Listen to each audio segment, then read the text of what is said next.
Welcome to Slow News Day with Kevin Clark. I am Kevin Clark. Yeah. Baker Mayfield, little draft talk, former first overall pick. Pretty good get. For a natural response, well, somewhat natural response. It's all Ron Swanson is always natural. Let's make that clear. Ron Swanson Absolutely. can fit into anything. All right, Baker Mayfield, former first overall pick, delivered the Cleveland Browns to the promised land of the playoffs last year. So you're here on behalf of Body Armor. We're going to get to that. I want to start you off big picture. It's draft week. I'm curious, as someone who went through the whole process, and I was looking at all the reports leading up to your first overall selection, and there were about 500 different reports. Oh, this guy's going here. This guy, Baker's going to slip here. Whatever it was, you end up going first overall. When you're in the middle of it, Baker, what's the one thing we don't know about going through that draft process when you're a top quarterback? I just think, the details of these interviews and the process these teams go through, these background checks and finding out stories from when you're in middle school and just to kind of find out who you are as a real person, like your real character. Because it's an interview process. So you can say one thing, and if you don't mean it, teams will find out.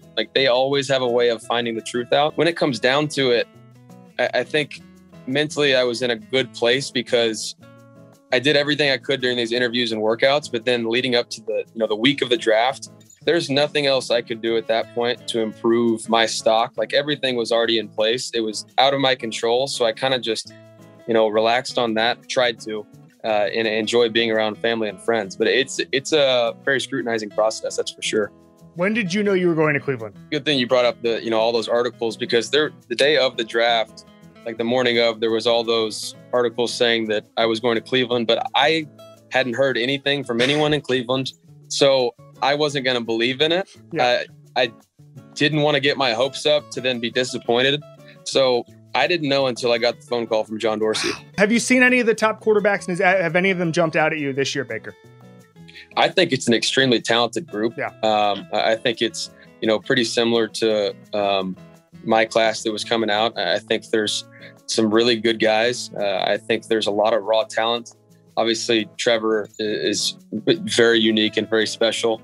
And I think that's one thing that he's known. He's been going number one overall for a long time now. And that's a unique thing in itself. So I just think it's fun to kind of see how, the rest of it's going to play out. I think there's going to be some trade ups and some hecticness, craziness that's going to go on, but that's what makes it fun. If you were the commissioner of the NFL or just put in charge, could wave a wand and could change one thing about the draft process, what would it be, Baker? I would make it shorter, but I don't think that would be a good thing, because all these teams are having to, evaluate these guys. And if somebody comes off the board, then they have to go to a different plan. So I think it's a pretty special weekend. The fact that it's, Thursday, Friday, Saturday, and everybody just, they're waiting for that name to be called. Obviously, it wasn't a normal year because, it wasn't full fans in the stands. You couldn't see everybody on the street. But was there an interaction that stands out, or a moment for you where you understood the gravity of what it meant to get Cleveland winning football? Again, it's not the same. People can't grab you and hug you on the street or whatever. But I'm sure you had some interactions. What sticks out when you think about that? First, I'd say that we had a really special group. And for us really not to be able to get together, in the locker room, we had to be all separate. But I think that was, to me, that's the biggest regret that I'll have, even though that's out of my control. But I think, between coming home after the Pittsburgh wild card game, clinching the playoffs at home versus Pittsburgh, they played an old highlight tape and had, the Cleveland Rocks song going on.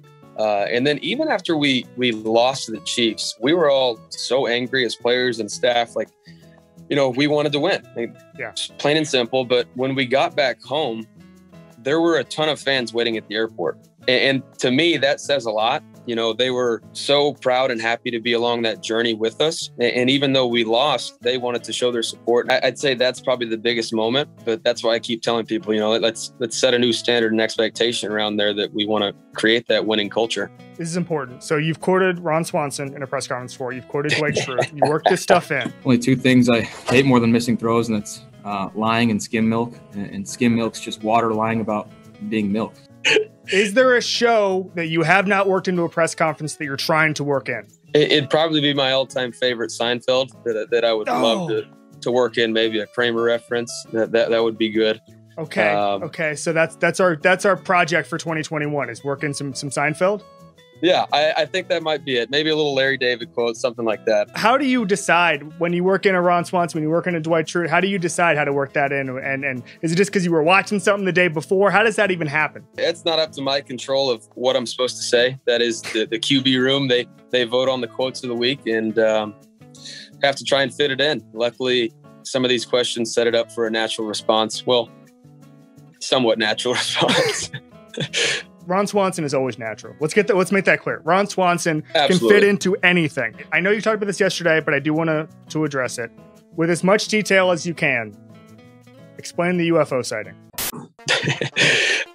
Driving home from dinner, my wife, nighttime, the music going, it's dark outside, and just a perfect white gold circle, like ball, dropping straight down and going very quickly. And I've seen comments of seeing shooting stars, and it wasn't that. It's way bigger. There was nothing trailing it. It was just the circle itself coming down. You know, had to turn the music down, kind of looked at her like, did you just see that?